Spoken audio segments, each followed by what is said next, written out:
Thank you. Hey guys, thanks for tuning in today. My name's Carly and I'm an education specialist here at Singer, and I'm tuning in from the Singer HQ in downtown Nashville. Where are some of you guys watching from?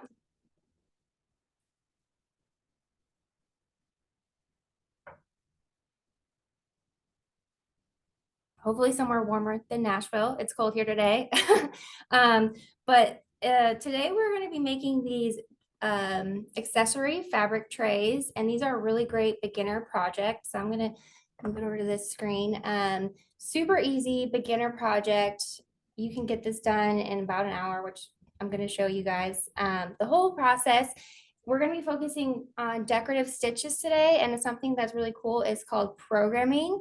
So if anyone here, I don't know if anyone here is new to sewing, maybe you just got a sewing machine or you're looking to get one.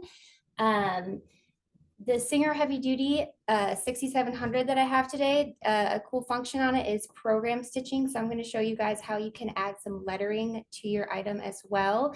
It's a cool way. If you don't have an embroidery machine, you can kind of spice up your sewing and add letter stitching. So just get started here. So first, what you're going to do is you're going to, obviously cut all your fabric to size, and I have all the dimensions in my guide that came with this class. Now, I've already kind of pinned it together, but the first step, you're going to take your iron-on batting, and you can tell with iron batting, if you guys are new to sewing and you haven't really ever used a product like this, one side is grainy and one side is soft, and the grainy side has glue that will stick to your fabric. So the first thing you want to do is press this to the wrong side of one of your rectangles of your fabric tray, which I've already done on this one. And then you're going to pin them all together with the right sides facing. So the two outsides of my fabric tray are touching with this side that's already been ironed on. So what you're going to do is first, you're going to sew around the entire rectangle, except for you're going to leave a hole about this big. You can leave it, honestly, the hole on either side of the rectangle that you want, but you want to make sure you leave a hole. And this is a standard way of sewing. You could make this project, if you didn't want to make a fabric tray, you could even do the same type of method to make a flat pot holder or even like a pillow. This is kind of a standard way to sew around an item, and then you're going to flip it the right side out. So on my Singer right here, I'm going to show you, we're going to be using just a standard straight stitch to start out, and we're going to be using about 1/4 of an inch seam allowance. So I would recommend starting on one side of your hole and then going all the way around. That way you don't have to like backtrack or anything. So I'm going to start on this side right here. About 1/4 of an inch seam allowance. And we're going to use our regular standard straight stitch settings that it comes with. Forward, make sure you do a little back stitch, and then proceed around your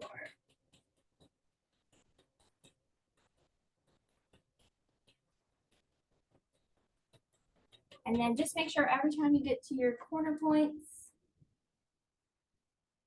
where you're going to switch direction, you pivot. If anyone here is new to sewing, pivoting is an essential part. You just put your needle down, flip it, turn, and continue. I'm using sewing clips today. I prefer to use clips. Some people like to use pins. I think the clips are a faster way, but you can use either for this type of project.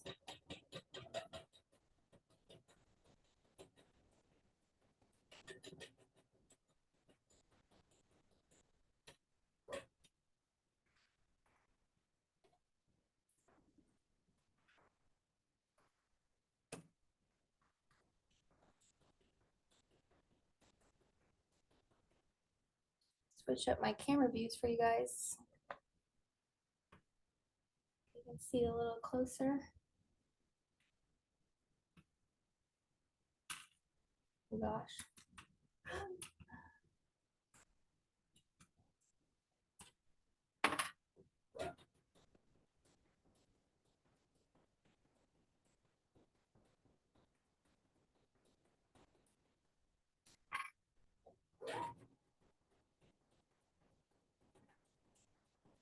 The cool thing about these trays is they're great for, you know, storing keys, jewelry. The photo in the guide, I had it for like a little jewelry holder. But any little knickknacks, you know, you have laying around the house is an easy way to just kind of store them.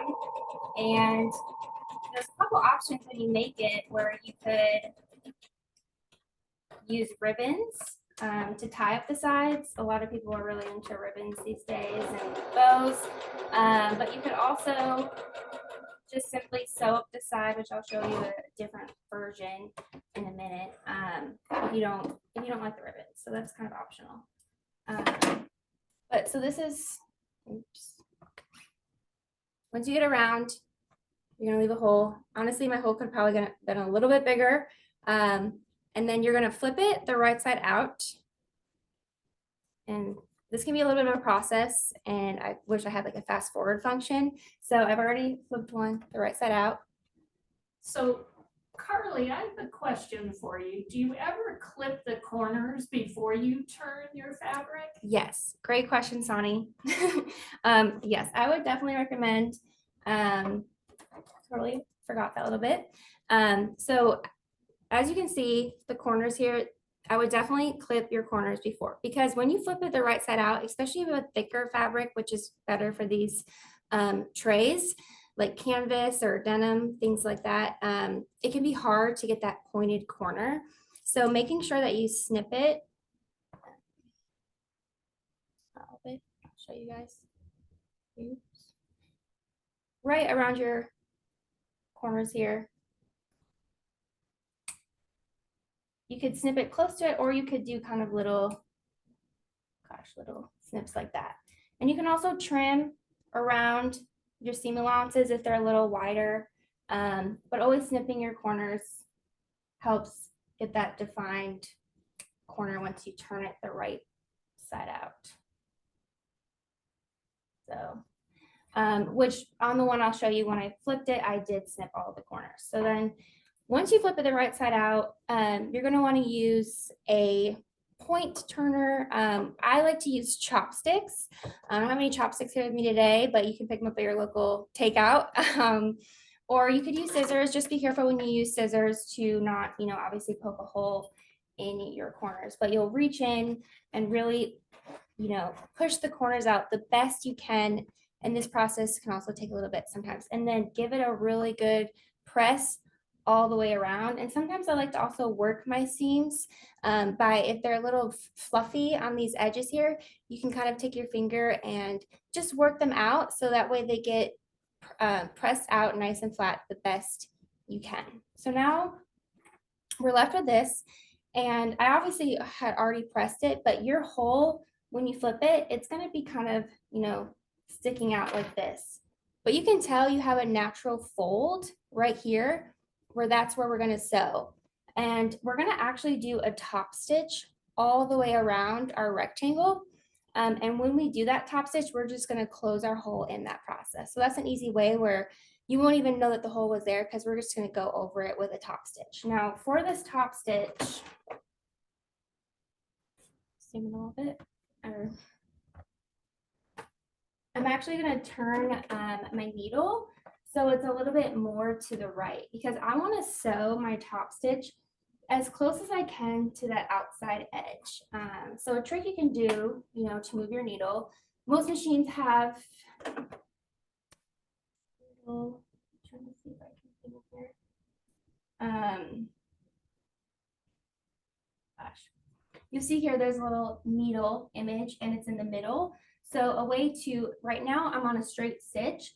So to move my needle over, I'm actually gonna just move the width, because I'm doing a straight stitch, and you notice the needle is moving over to the right. So I'm gonna move it far to the right. So that way when I sew this top stitch, it's gonna go nice and even right up against that edge. And you could put a clip over your hole if you want. Mine's nice and pressed, so I'm gonna maybe add one clip just to keep it secure as I go back around my tray.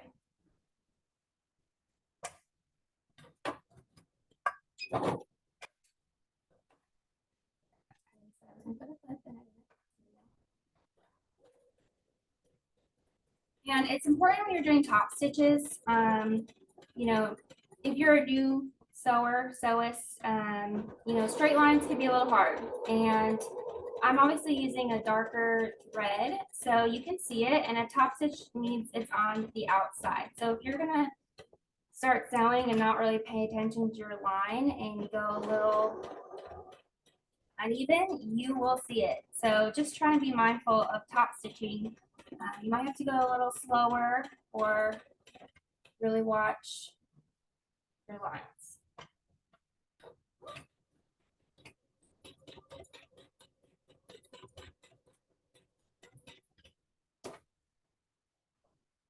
Get to the corner, just try and go not almost too far, but I'm right there on the edge.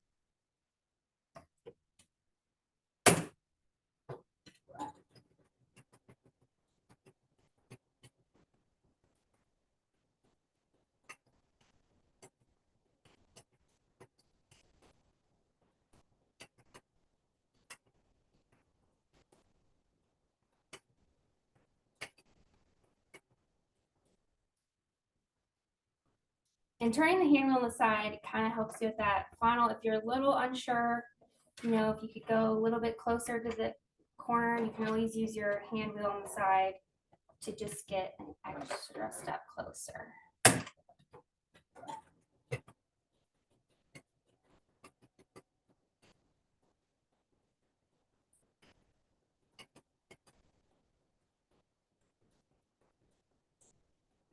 So Carly, as you're finishing up there, we had a couple good questions. Yeah.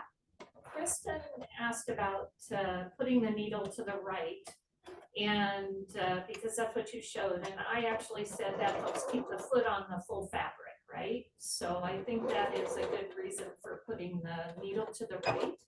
Is that true? Yes. I'm sorry, you said keeping the foot on. Keeping the foot on the fabric. Yes, it keeps the foot on the fabric, and also, you know, it just helps get, as you'll see now, I'm nice and close to the edge, where if I couldn't move my needle, if I didn't, you know, I'd probably be more in the middle here. So it just helps you get that clean, crisp, finished edge close to it. Yeah, and then Amy just asked about sometimes when you get to the corners, they're really thick. And so do you have any suggestions so the needle doesn't get stuck? That's a great question. That almost happened to me right here. Actually, when I turned, it was a little thick. You know, especially in thicker fabrics like this, that's where definitely turning that hand wheel can help kind of go through that thickness. Especially if you feel your machine kind of stalling, I would always just resort to the hand wheel because that can get you over that little hump. There are other tools like I think it's called a remind me, Sonny, multi-function tool. But you kind of slide that under your presser foot and it helps lift it up just a tad bit to get it over those little difficult bumps. And for me, Carly, often what I do is I make sure I have a new needle, right? Yes. If you get to, that's the point where your needles will break the most. If, especially been using that needle for a while, the quick turn on the corner could break your needle. So always good to check your needles beforehand and make sure when using thick fabrics especially. So now we have sewn around the rectangle. So that's what I was saying. This is pretty simple. You know, you could make, if you were to put different type of batting in this, you can make a pot holder, you could stuff it, make a little pillow. It's pretty standard way to sew a little rectangle. So now that I have this done, I'm going to start showing you guys about programming. So I don't know if anyone here has a machine that has programming, and maybe you wondered, how do I use the alphabet that's in my little stitch guide? Because I know when I first got a sewing machine, I thought it was really cool. I kind of felt like I was doing Morse code. I was like programming these letters, and it was kind of fun. So you know, I did a couple practice ones here to show you. And the one in the guide says jewelry. So here's two other ones I did yesterday. It says my things. So the bag I'm doing today is going to say my things. But to show you how we program, so you're going to, all machines will have, you know, some type of folders or indication of where to get to the programming. So on the heavy duty, you're going to see this M right here. And this is what's going to switch us between different stitch folders. And I'm going to kind of lift my tripod up for a second. So on the heavy duty, our stitch guide is right here. And it's these little, really nice laminated stitch guides that pull out of the machine. So they're hidden away. But this is all of the stitches. And we have a lot of decorative stitches on the heavy duty. So say if I wanted to do, which later I am going to use the hearts or even the checkered one. So that's in folder 2. So if I wanted to go there, I would hit the M, and that's going to switch it to folder. Oops, to folder 2. I'm going to put this back down now. And if I wanted to go to folder 3, I would hit it again. There's folder 3, but the letters are in folder 4. So I'm going to hit it one more time. So now I'm in folder 4, and that is only for programming a word. And you'll see here every letter and number, and there's some symbols, they have a number indicated. So that's kind of how you're going to code your machine. So first, I've just hit 4, and that's saying I'm going to do lettering. I'm going to hit the save function, and that's going to go back to my last project. So I programmed my things yesterday, but I'm going to actually delete it and show you guys from the start. So you'll notice right now it says 0, 1 out of 9, and that's saying I have 9 characters programmed, and that was from yesterday.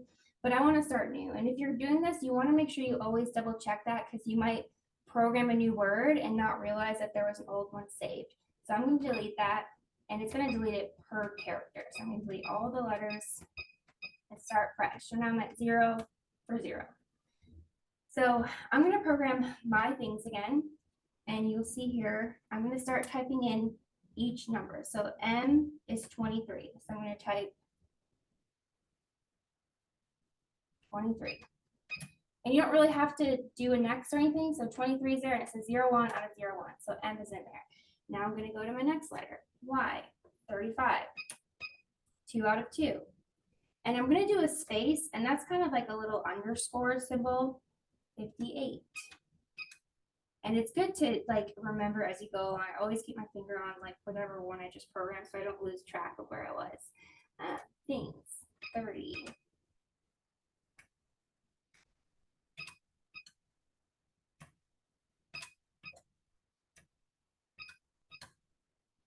My G, 17. S, 29. All right, so I programmed my things, and now you see 9 out of 9. And then I'm gonna save it again. So now it should be good to go. Okay, now it's saved. It's back at 0, 1 out of 9. So when you're gonna put in your programming, I definitely recommend before you actually do it on your project. So here, I'll show you how we sew this on later. I've completed part of my block, and this is another my things with, and I'll show you the decorative stitches, all of that. But I would always recommend any decorative stitch or programming, you want to practice it first. Grab a piece of scrap. It doesn't have to be big. That way you can make sure your stitch length and width are good for how you want your decorative stitch to look.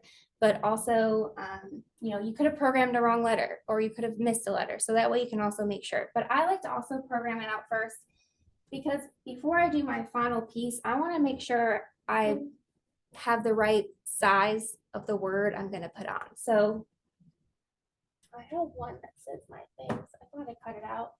Oh, here it is right here. So say that this was the one I was going to complete.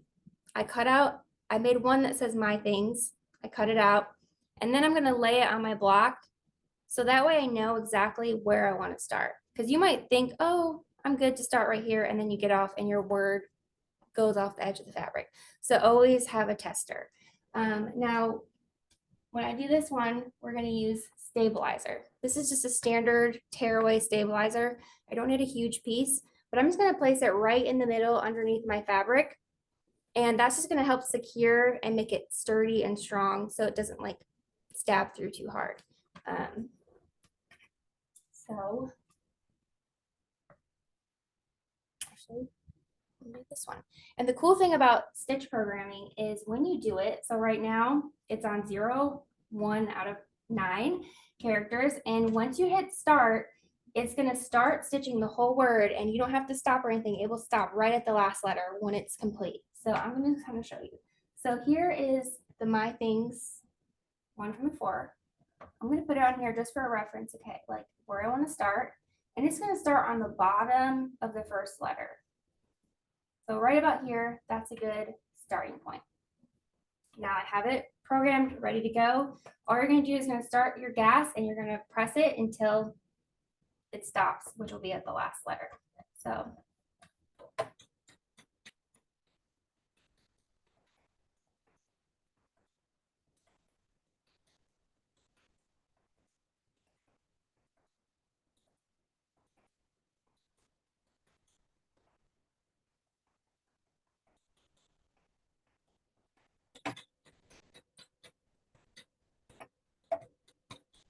And if you do a really long word or a phrase, this is the part where you're like, oh, I wish I would have used a shorter word.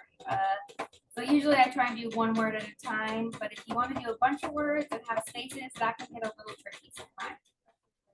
Space. So I always try and keep it simple or just do short little words or phrases. So, and it will tell you as you go along. I'm going to show you flip paper. So right now you can see I'm on 08 of 9. So it's also guiding you along of the process and you can see what letter it's stitching currently. So keep going and it's going to just continue where it left off.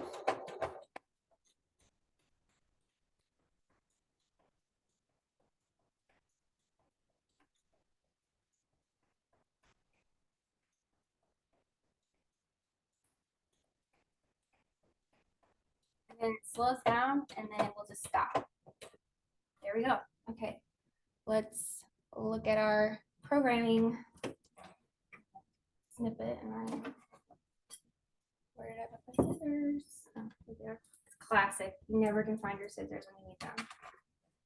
All right. So now you can see My Things. It's all stitched out. I could have probably used a brighter thread, but the one thing I will note is you see how it does stitch, you know, the spaces. So if you don't want that, you can go and use a seam ripper and just remove the little stitches there and trim it. So then, you know, and this is tearaway stabilizer. You don't have to rip it super hard, but you can take it off or even cut it so it's not showing under your square. But you know, I don't really want to worry about that because I'm going to sew over it. Now, the next part. So we have stitched our first square. So with these decorative squares, you could kind of play around with it. In my guide, I obviously have 3 that I cut out in different sizes and I kind of rotated them how I liked, but you could do it however you want. And another cool thing about these fabric trays is here's an example of one that Sonny made. You could even quilt them. Before you go to the next process, you could add some fun decorative stitches and play around with it and quilt it different ways. This is another one that she made with the tie-up ribbons. So those are other details that you can kind of add if you want to make it a little more quilted. So you could sew on your little squares different ways. So I actually, for instance, this one, I have my large piece because I'm going to sew onto the actual tray. But I actually sewed the middle one on with a decorative stitch and then the smaller one. And I'm going to set this aside, or I'm going to show you how to sew the whole thing on. But if you wanted, you could go kind of in reverse and first sew your big square. And if you want to go this way or like diamond shape, up to you. And then, you know, first you would sew around the first one, and then you would take your second one, sew around that one, and then obviously your My Things one. So I already went ahead and I sewed this one together this way. And I want to sew mine in like a diamond shape because you can see that's how you can read the My Things. like that. So I'm gonna use my pins now. Obviously you can't really clip this. So I'm gonna switch to my pins, and I just wanna show you guys, look at my hedgehog. It holds my pins. I'm obsessed with this. Okay. So I'm gonna take some of these little pins, and I'm just gonna put a couple in the middle to hold it where I want it. I'm gonna, And Carly, before you go any further, someone actually wanted just to see the quilted example again. Oh, yeah. The green one again. So if you can show that and just hold it, because they were like, I want to just take a quick picture. So, yeah. So Sonny added these awesome, and was this just a decorative stitch, Sonny, or? I did that free motion. A Carly, free motion so. stitch. You can tell this one is, you know, not quite, because it goes all over, but this is a decorative stitch, right? Or is that free? Okay. Yeah. And then she added, you know, some nice little diamonds around here. And she also did decorative stitches on the bows, which I'll show you guys later. But lots of ways you can play around these fabric trays and kind of, you know, make them how you want. You don't have to do the project the exact same. Thank you. Yeah. So first, I'm going to pin it in the spot that I want.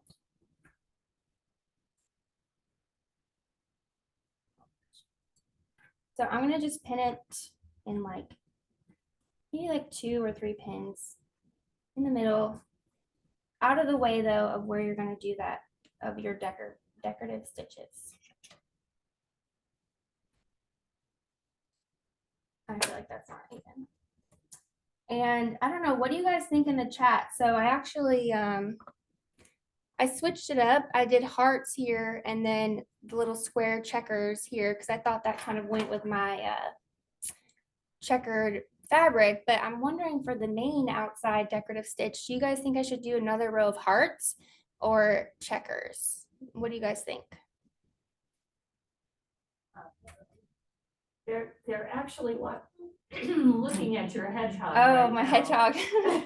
I know, this was here, and I think it's so funny. You just take a little stuffed animal and, you know, fill it with pins. I thought that was super cute.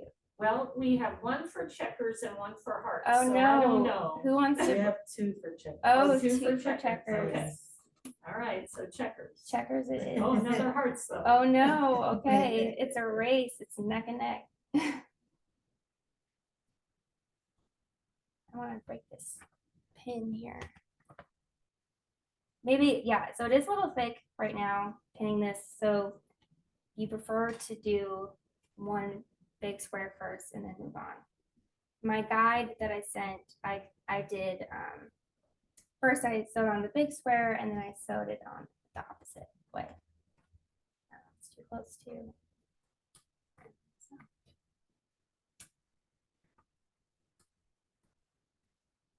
I think now that I look at it, I do think I'm going to do hearts, only because I have checkers in the middle, so then it'll kind of even it up. It's going to be like hearts, checkers, hearts. So, okay, there we go.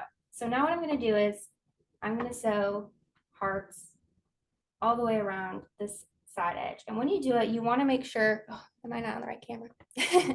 You want to make sure that you sew as close as you can right on the edge to kind of go over, especially because denim, this frays a little bit. So I want to go right on the edge to prevent it from fraying more.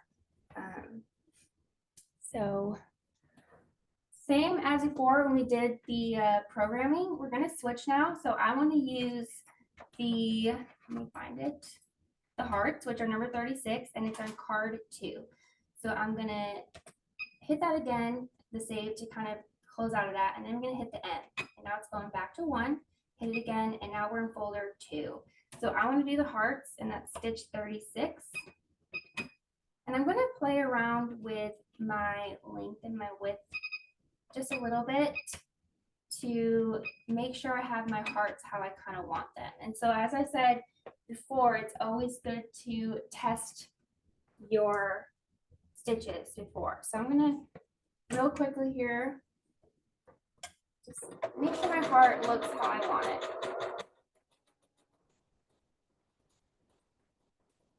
Oh, actually, I almost forgot to tell you guys something. So also, when you're doing decorative stitches, but you can see here, I like that heart, so I'm going to use that one. But it's important to note you know, your presser feet. So switching your presser feet can really be crucial in, And Carly, we can't see you right now. okay. So there we go. I'm going to switch my presser foot. So now I'm fully moving to a decorative stitch, and I'm going to use my, you could use either of these feet. I have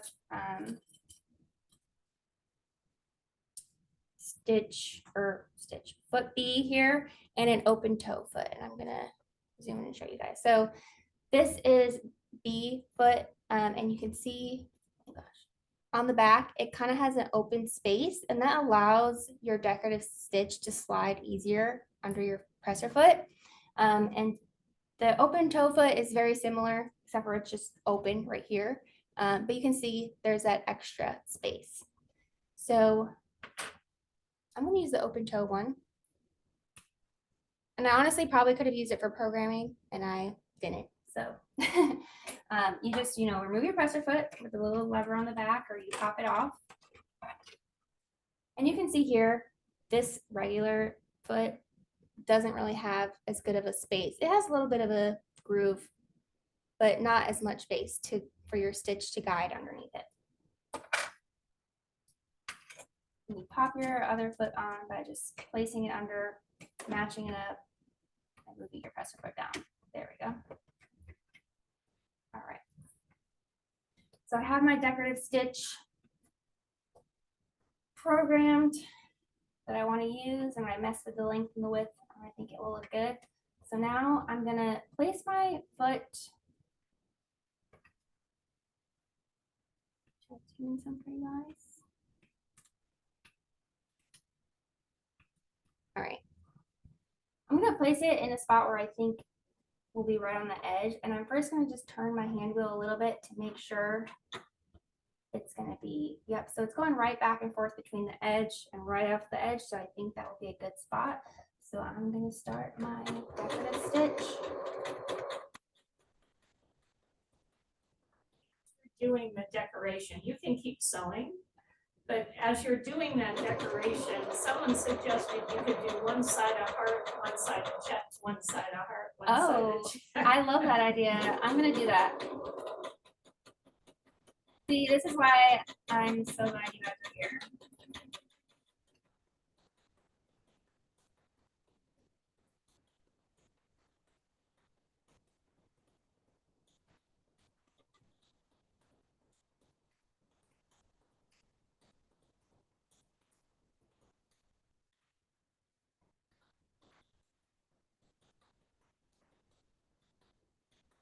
The checkers definitely goes with the fabric.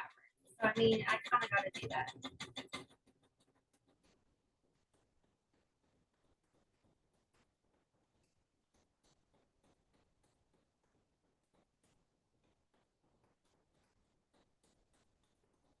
Okay, so when you get to the corner, same thing. I'm going to turn my hand wheel a little bit, just so I know where a good turning point is. All right, so now I'm going to switch to checkers. Checkers was 31. So I don't really have to, I'm gonna just remember 5.5 and 3, that was good for the last one. Now I'm gonna switch to checkers. And the thing is, I think my settings should be fine. I messed around with it earlier. All right. Now I'm gonna add checkers. Team checkers, team hearts, they both win today.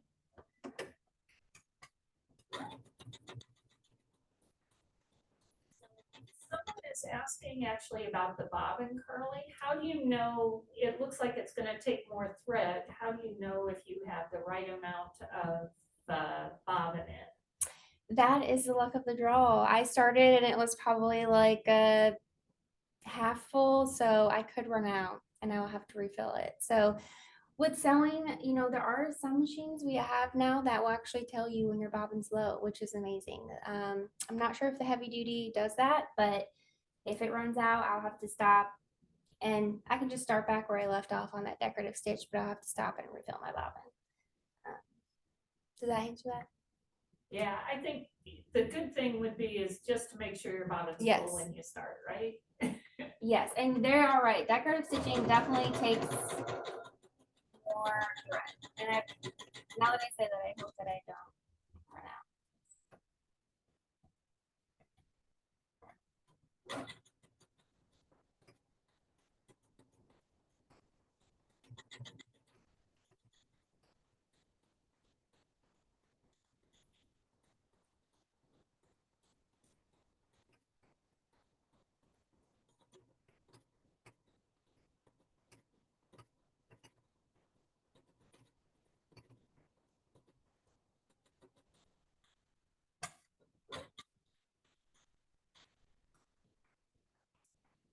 And then we're gonna go back to the hearts.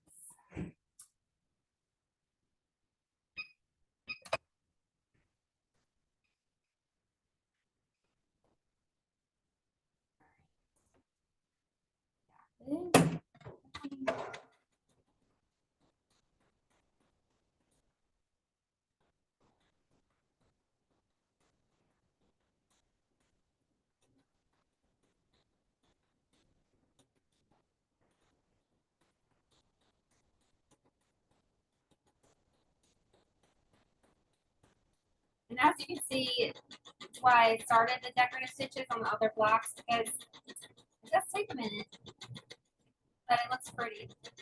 So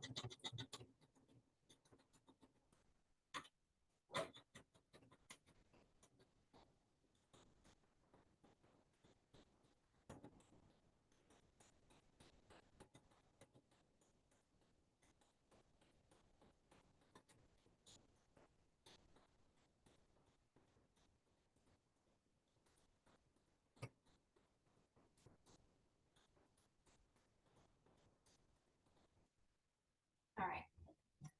One more side of checkers.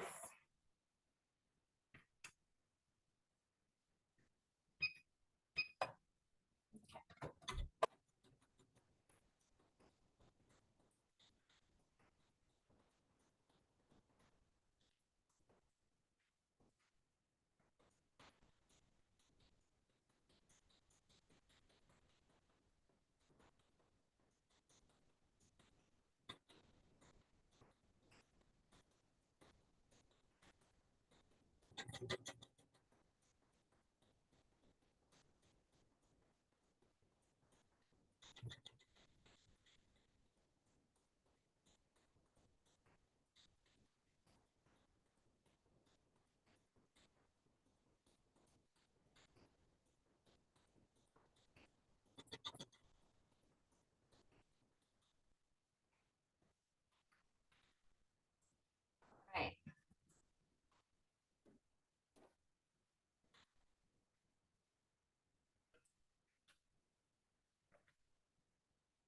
So now, I think he's looking really cute. I love that I switched it up. Okay. Now I have my things ready to put my things in it, almost. So the last step is adding. Carly, before you go on, let's say you don't have the 67, the heavy duty 6700C yet. Yeah. People can use any stitch, right, to do this? Yeah, you could definitely sew it on with a straight stitch. You could even use a zig. I mean, most machines have standard zigzag stitch, a couple added features. They might not have, I mean, pretty basic machines will come with a couple extra. Zigzag can make your zigzags the width really small, and it might look like a nice finished edge. And that's where that also, if you were to quilt your bag and do other designs, that could help with not having decorative stitches.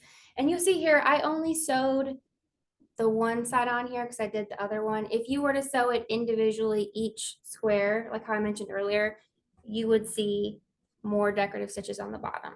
So I only have this one decorative stitch showing because I sewed the other ones separately. So that's another thing to note as well.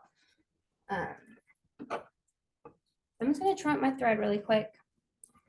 And Kristen also asked about, changing needles, that sort of stuff. I recommend every 8 hours of sewing.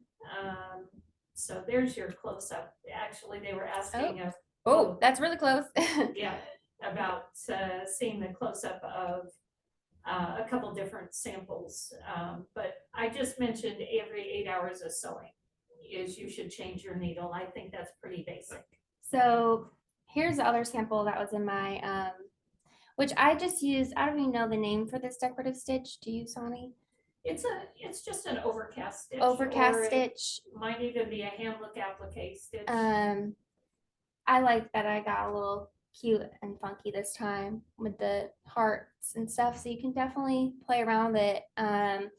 And here's a close up again of the one that Sonny did. So you can see she kind of did that overcast stitch on that one. And then she did, you know, just straight decorative stitches around to give like the quilting look. So we're almost there. You can see that this flew by. Now we're gonna add the bows, okay? And that's pretty simple. You're just gonna sew a small section on each corner and that's where you tie it up. So the tray, you know, depending if you want it to be wider and thicker, you could use different batting on the inside. It can just be harder to flip the corners out and get to that point. I did make one that had like a little bit of foam in it when I was making a prototype, and it was way too thick and it was hard to flip it, but it made the edges a little sturdier. So you could also play around with the type of batting you add. Now I did say you don't have to use bows, so here's an option. I actually literally already have my things in this one. So this is without the bows, and you would just simply pinch and sew up the side corners just like that. So, and you can see it makes a great tray for your sewing tools. I put my clips and some accessories in there. These are the ribbons that I'm going to use today. I've chosen a nice hot pink, pretty standard ribbon. You can get all these supplies at Michael's, by the way. So what we're going to do, I'm going to go back. I think maybe I'll do similar to the tray here, where I'll sew 2 corners with hearts and 2 corners with checkers to really, and then on the outside you'll see that as well. So I did mark with chalk earlier. You cannot really see it, but you basically line up and mark, I think it's like 1 inch to 1.5 inches on each corner. So we're gonna say like right about here is good. And you know, you could use a pin or you could just place it under the presser foot, and you're gonna sew right along here. And you can do a decorative stitch or a straight stitch. I'm going to do a decorative stitch, and that's what you see here. It's sewn on with these decorative stitches. Oh my gosh, you can't see the camera. Okay, and I'll open one up to show you when it's not tied. It looks like that.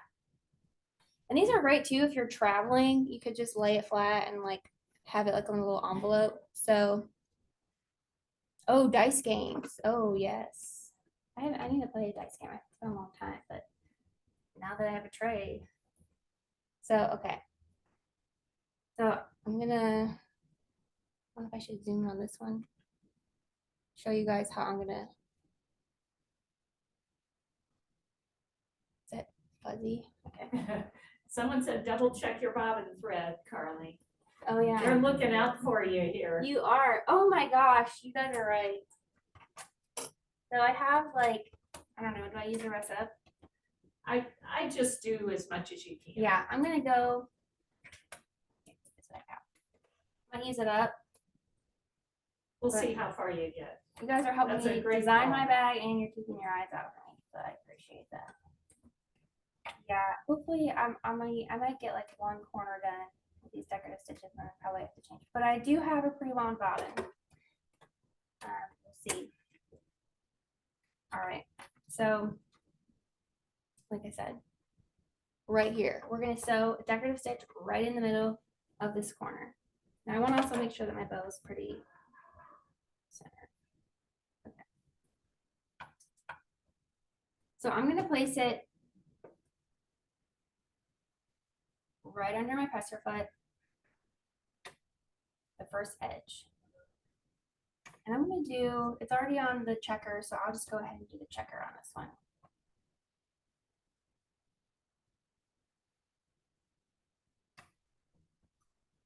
Let me first turn my handle and make sure my needle's in it.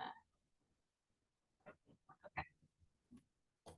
All right, so, if I said you wanted to use a pin, you could put one right here, but I'm just gonna hold my hand nice and firm and hold the ribbon flat while I sew it.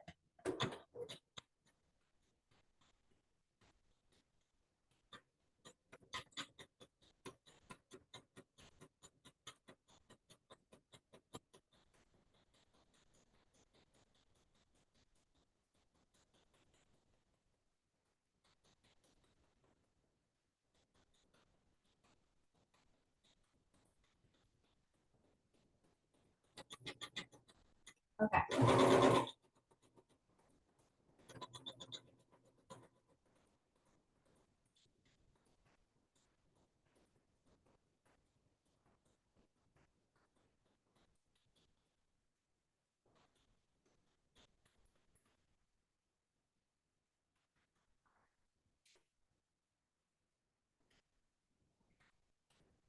Okay. That looks cool. So you see there, I like the checkers with it. And so then when you tie it, you would just do your typical little knot.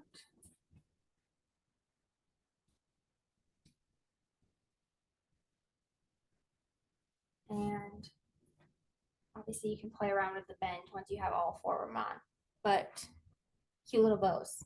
All right, I'm gonna try and get through the next ones.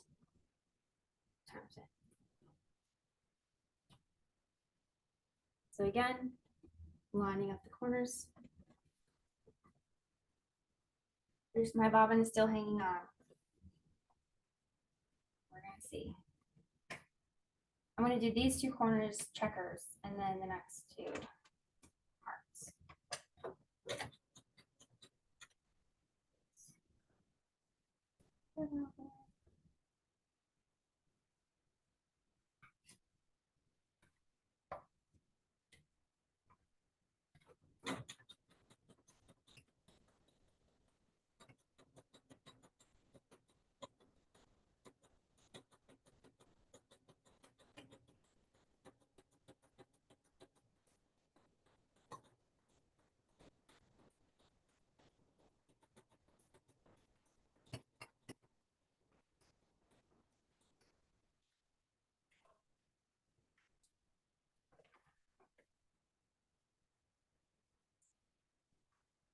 So Carly, Angie said it's a cute project, can't wait to try it. So- Yay! If you guys do this, tag Singer, I don't know, Learn with Michaels, and I would love to see the variations that you guys create because there's so many different ways you could stitch these trays.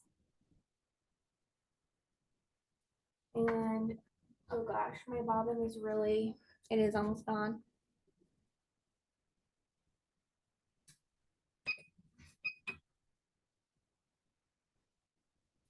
Let's see, move my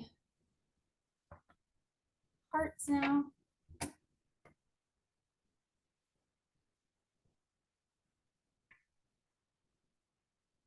I might run out of my bobbin on this one. We'll see. And because I'm doing hearts, I'm going to turn it. Oh, I did turn it.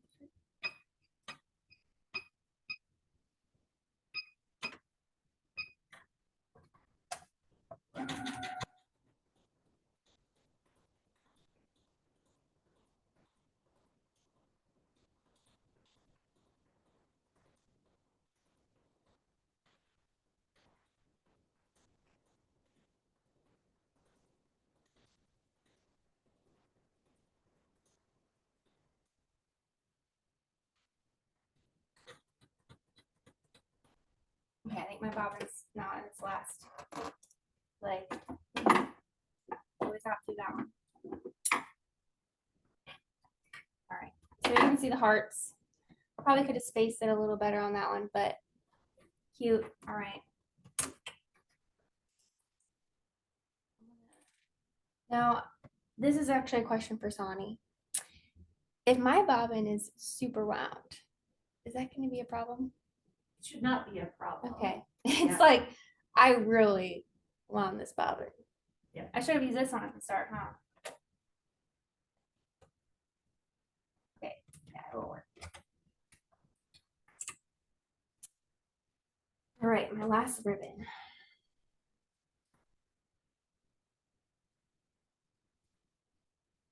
I think it looks super cute.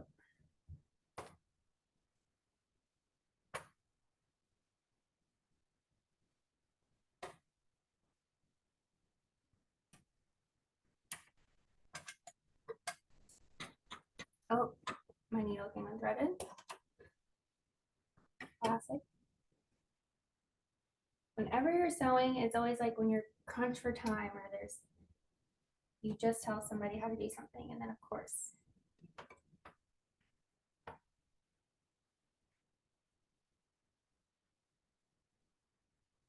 And I love this because I have a needle threader.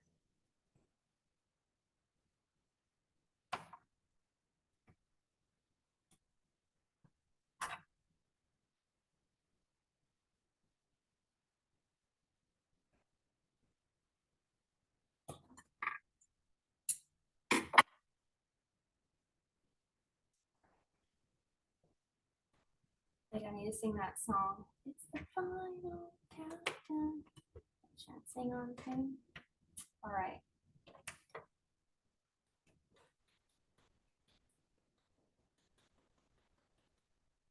Make sure my presser foot's lined up.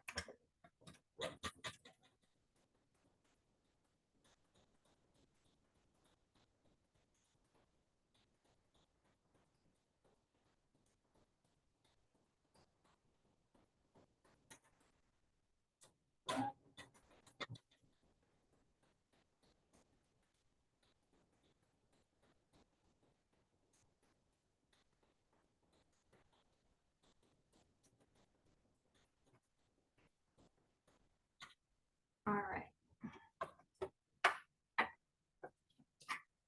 Those hearts look cute.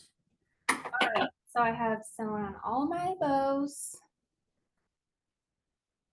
Just like this, and you can see the decorative stitches on the outside. I'm gonna trim it a little more. Is there any other questions or anything before we wrap it up? I know I haven't really been able to see the chat, so. Everybody loves it, Carly. We all think Aw. it's so cute. I really hope some people will make this and send their variations. All right, I'm just gonna trim up these threads. I need my little scissors. All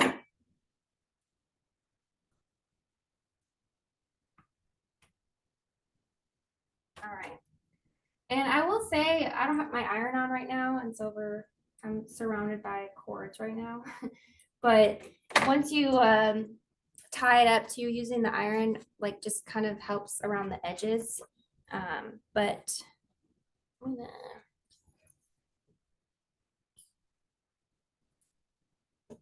zoom out some. I'm gonna tie these up.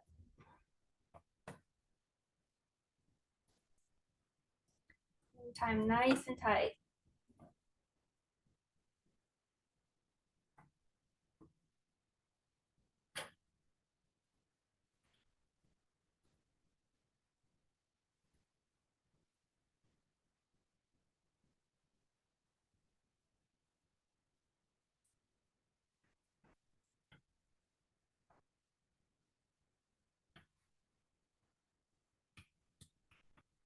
Need to get back on my camera.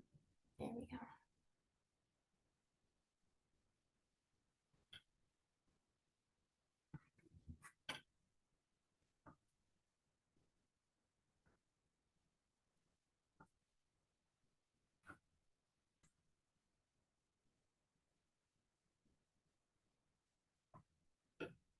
I have so many trinkets, so I have so many of these trays now, but it's good because I have too many trinkets everywhere I go. So I like to switch it up. All right, so this is where I was saying if you have your iron and you press the sides and the corners, that can also help keep it nice and sturdy. But yeah, this is the fabric tray for your accessories. Thank you guys for tuning in this week. Is there any other questions or anything else before we some thank yous, and people like seeing the features of the machine, so. Yeah. Thank you guys. Tune in. I think it's next week I'm doing it, or not next week. So February 6th. February 6th, I'm doing a candy heart tote bag, and it'll be really cute. It's a tote bag, canvas tote bag in the shape of a heart, and the pockets have embroidery to be like conversation hearts. So that'll be a fun class also. So I hope to see maybe some of you guys again. All right.